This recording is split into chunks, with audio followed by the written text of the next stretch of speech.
Shutterbuck gal back. I've been gone for a while. I have been extremely busy. A lot's been going on, a lot of changes that I've been making, and I wanted to do an updated video of what's in my bag. Now, this is not just a regular old what's in my bag video. I'm gonna go through some of the reasons why I changed some of my gear and remind you of what I used to shoot with. So I'm going to go ahead and jump right into it. I did get a new bag. I went from a sling backpack to a regular backpack because it was really hard on my back. But I upgraded to almost an exact same bag. So if you guys remember my old bag, it didn't unzip in the back and it just had side pockets to get into the bag. This one unzips in the back. It is a Manfrotto bag and I got it at Best Buy for about $100 and it fits all my gear. I don't have a crazy amount of gear and I don't really need to carry tons and tons of stuff. So this bag was perfect for me. I had an old bag that was a Case Logic bag that you've seen in one of my previous videos that was what I used for weddings. And I don't really do a lot of weddings. And so I felt, why do I need this gigantic bag? So I sold that. Then the other one was a little too small. So I'm like, let's meet in the middle. And I found this one and it's perfect. So I'm going to jump right in and show it to you. It's the perfect size. If you can see it here. There we go. Okay. So it has this to where you can access gear from right here. So you can put a body in here if you needed to, or just maybe something that you needed to grab really quickly. I haven't really set it up that way because I don't normally use it that way, but it is an option for you. It's got pockets on both sides right here. This one has a strap to carry your tripod. Now, I have a Me Photo tripod that I have not tried putting in here yet, but it should fit because my tripod's not that big. And then on the back, my camera strap's sticking out. It's got great padding back here, and I really love that because it's just more comfortable with all the padding. So now we're gonna go ahead and open up the bag. Okay, so in case you're wondering, when you open it up, you see a pocket here that's padded with a strap, and it is for a laptop. Now, I have a 15-inch MacBook Pro, and it fits in there.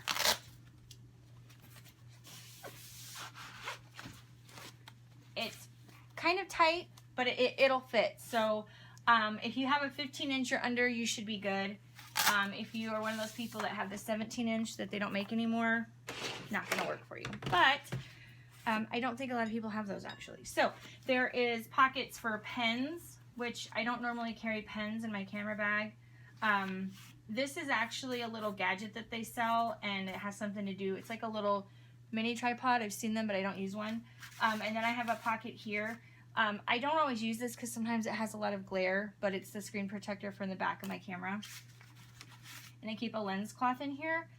Not everything is exactly where it's supposed to go because I just had a shoot and I haven't gone through and cleaned and rearranged everything.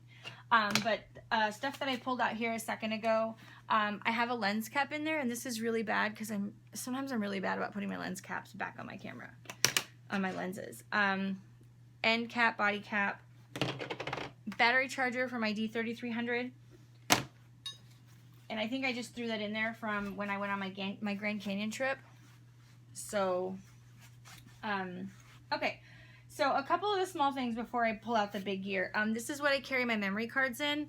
It is by Think Tank, and it has a strap on here that I took it off. But this is really awesome. I paid like $17 or $18 at the local camera shop, and it's really cool because I really like how it carries everything. And you can stick regular SD cards in here. They'll fit. There'll be extra room. But I love that I can stick like maybe my business cards in here, or maybe cash, or you know, whatever I need to. But it fits 10 CF cards. So yeah, that's plenty of room. And I don't even have all my in here. I have a couple more, one in my camera and one that is with another photographer. I did an event with her and she still has my memory card from that. So yeah, that's my memory cards. And then some other random things that are stuck in here, more lens cloths. I have a little bag that has a little macro attachment. It's a little cheap one by Vivitar. But it's pretty cool for like a ring shot or whatnot. So that's, I usually carry that. I don't always use it, but you never know. I have a tulip lens hood and then a regular lens hood, but I'm not sure where it's at, for my 35mm, which I keep on my D3300. This was the camera that I started out with, and I love this camera. I do not plan on ever getting rid of it. My son, who's 9, uses this quite a bit. But the 35mm lens was the first lens that I purchased outside of a kit lens. So I really like it because it's really wide and it's a great street photographer camera. I don't do a lot of street photography, but when we go out of town a lot. So if we're just going out of town and I don't want to bring my whole camera bag, I have a small little camera bag that I will throw this in and take it. So yeah, I love this camera, but lens hood for that. And I have my grip for my D700. I don't always use this because it makes the camera like really heavy actually. But if I'm needing the extra shutter speeds, or if I know it's going to be a really long day and I don't want to have to carry anything extra with me, and I have one of my lenses mounted that's a good all-around lens, I'll bring this so I know I have enough battery power. So, but I actually do love shooting with this. I have arthritis and carpal tunnel, and so with as heavy as it gets, especially if I have like one of my large lenses on it, sometimes it just gets to be too much, so I only use it when I need to. And I talk a lot, I know I do. Anyways, okay, this is something new that I just purchased, and I've tried it out a couple times, and I'm really happy with it so far. It's another flash. I actually thought I ordered 2, and I didn't, so I'm ordering another one along with the remotes because I thought I ordered like an all-inclusive package and I didn't, so I gotta order that. Anyways, it's a Yongnuo YN650. I guess that's like maybe the model number, the edition or whatnot. I really like it. I'm happy with it. It works great. It has the diffuser, and then it has a little bounce card on here. I really don't know what you call it. I don't know if it wants to come out. It's the little white card that bounces the flash off of it. So, and then that comes with a little stand. So that's one of my flashes. And then I also have, which I don't have a case for because I bought it used, but I really like this one. It's my Nikon SB600. That's usually my main go-to flash. And then now I'll get into my main gear that I use all the time. I have my 85mm 1.8. I always keep the lens hoods on my lenses so they're not misplaced because I do a lot of outdoor stuff and a lot of sunset things, and I just want to make sure that I can cut down on any of that glare. The 85mm 1.8 is an amazing lens. It is just incredible, and it is so worth the money. I got it for under $500 out the door. If you are looking at buying a lens to add to your collection and you have the basic kit, or if you have maybe have the 35mm, this is a great option. I highly recommend this lens because you get those creamy buttery skin tones that everybody talks about. The bokeh is amazing, and you seriously cannot go wrong, and so many professionals use this lens. Now I know Nikon I think has like a 1.4, and Canon might have a down to a 1.2, but how often do you really shoot at that? So you have to consider that, and is it worth the extra money? You're getting the great bang for your buck, if that's the saying. So yeah, I recommend this lens to anybody, and you can use it for anything.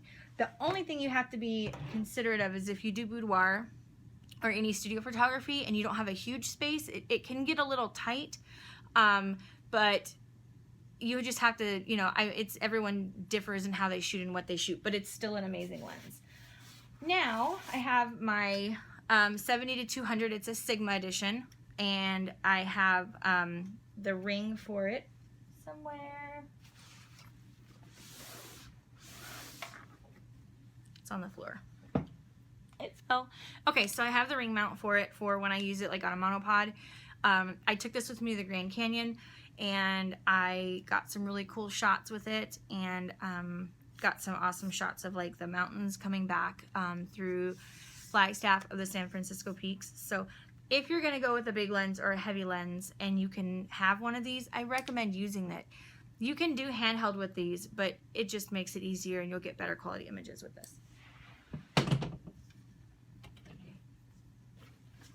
Now for my main camera body and my favorite lens, which is so many other people's favorite lens, I have my D700, and I have my 24-70 mounted on here right now. So this lens, I'm going to talk about this lens for a second because so many people tell you that it's an amazing lens, and if you follow any of the bigger photographers and you follow their what's in my bag, if you watch their what's in my bag videos, almost everybody has this lens. Some people even have like 2 of them because it is such an amazing lens. You can use it for so much because of the range. It's wide but not too wide. You can zoom in just at the right, it's just got the right amount of zoom for when you're doing portrait sessions or bridal sessions. And this, with my 70-200, it's a really great setup to have both of those, so you have a nice variety.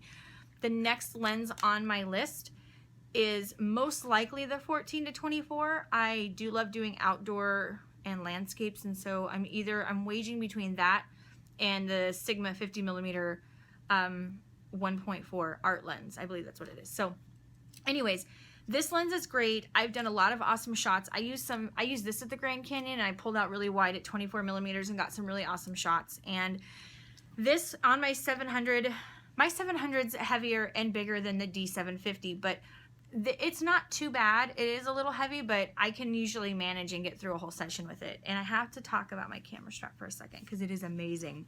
I love this. It is super cute. I love everything about it. I love how long it can go.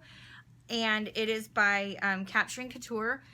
And when I ordered this, I got a coupon for like 25% off another product. So I ordered a friend of mine for her birthday a camera strap and got a discount. So you can find a designer pattern that you're sure to love, and they have some different varieties, and they have some scarf style ones where I don't know, I've just seen pictures of them. You'll have to go check it out and see what I mean. But trust me, you if you want an awesome camera strap and you're not going with the quick strap, because I also have one, it's just not in my bag, or rapid strap, quick straps like the off brand. I do love that one also, but this one's just super cute, and I like having a little bit of bling because it's got the little gold polka dots on it. So that is my gear. Now I'm going to tell you what I got rid of and why I changed. So when I first started photography, I didn't know a lot about lenses. A lot of people don't know everything right off the bat. I did a lot of research, and I followed some of the more prominent bloggers and people that do reviews on lenses, and got kind of a general consensus that a couple of lenses were really, really great. And I went with an old school manual focus 135mm lens. It was a great lens, but I'll be honest, I just didn't feel like I had the patience for a manual lens. That's really the only reason why I got rid of that one. I had the 50mm pancake lens. Same thing. I just didn't have the patience for the manual, and I think I got spoiled with my faster lenses. And for artistic reasons, they were really awesome. I did have a lot of fun with them. I got amazing shots with them, but I wasn't using them as much. When I got my 85mm, the other ones really just sat in my bag, and I used my 85 for everything. Now that I have my little collection that I do, I'm using about all of them the same. Some people have asked me, they're like, well, you have the 85mm range covered with your 70-200, and I'm like, well, yeah, but the 70-200 that I have, I use for wildlife or landscapes, or not really landscapes. I use it for wildlife outdoors, and the 85mm I use for portraits because it gives that amazing effect on your skin. So those are the lenses that I used to have. I also had a 35-135, but it was an older lens. It was a great lens, but it was not a very fast lens. It was like a 3.5 to 5.6 aperture range on the low end. So I sold that to somebody who was starting out, and I told her, I was like, this is a great starter lens. It's a great range. 35-135 was really a great range. I really used it for everything. I did a wedding with it, did 2 weddings with it actually, and it was a great lens, but I just felt that I was at the point where I was ready to upgrade and get some better gear, more quality gear. And yeah, so I'm really happy with where I'm at. My collection isn't totally complete, and I'm thinking that next year I will be upgrading my camera body.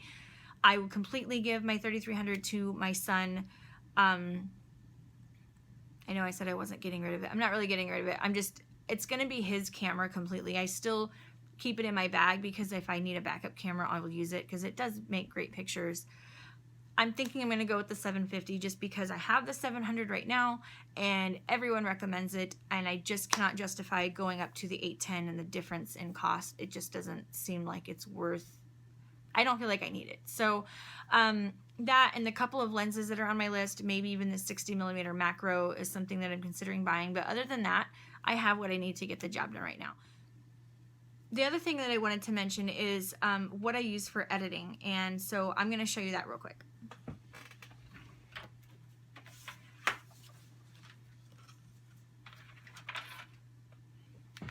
I have been using a tablet for quite a while, but I upgraded to a larger one. This one is bigger than the other. The other one's put away because I'm not using it right now. It's a Wacom Intuos tablet. It is the Art. I honestly don't remember which one it was, but it is larger than the other one. I think I paid $200 for this one at Best Buy. And I do edit on, I have a MacBook, I have a brand new MacBook, and I have an iMac, and I go between the two, and I use AirDrop to drop files and documents back and forth between the two of them, so I can always work on things no matter where I'm at. So that's what I use for the editing. And if you guys are considering buying a Mac and you're getting into photography, I highly recommend it. I switched to Apple products late last year with my phone and my tablet because I have an iPad Pro, and then I decided, you know, I'm just gonna go the whole shebang, and I just switched, and I got a desktop and a laptop, and I couldn't be happier. So yeah, I recommend that if you guys are considering switching right now. There's only one other thing that I wanted to show you, and that's for the girls out there that are watching the video. The one thing I wanted to show you is my hair is about down to here, and I do a lot of outdoor stuff, and so sometimes there's a lot of wind and my hair just gets in the way, and so I carry one of these with me. It is a Buff, that's the brand. It is UV protected, so makes it even 10 times better. They're really big, so you can wear them in different styles, but if you've seen some of my other pictures or my other vlogs or Snapchat, you've seen me wearing it. It really keeps a lot of my hair back, and it keeps it out of the way. And even if I'm out early in the morning, I've even worn these on hunts. So if I'm out hunting and it's cold and windy, it'll keep the hair out of my face, and then I can put maybe a cap over top of it for extra protection. These are a little expensive. For this one, it was $25 at Cabela's. You can get smaller ones that are just normal headband size. It just depends on what you need. But girls, if you've ever had an issue with your hair in your face and maybe the wind in your ears or whatever it is, trust me, these are amazing, and I love the colors. There's lots of varieties and whatnot, and the fit on these is amazing. Like, I have not found another headband that fits and doesn't move as like this one. So awesome product.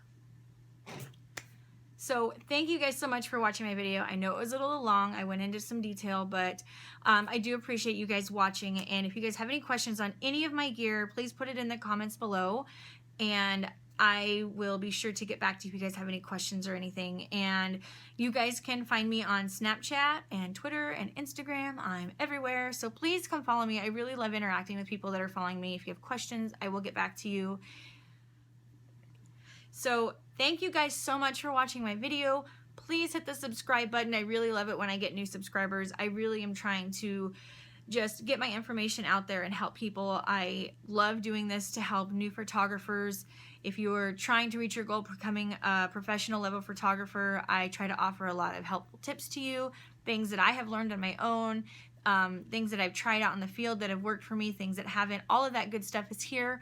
Like I said, I've been gone for a little bit, making a lot of changes, been busy, but trust me, the awesome stuff is still coming, I promise. So be sure to check back for more videos. If you subscribe, you'll get the notifications when they come. And again, find me on all social media, and I'll follow you guys back.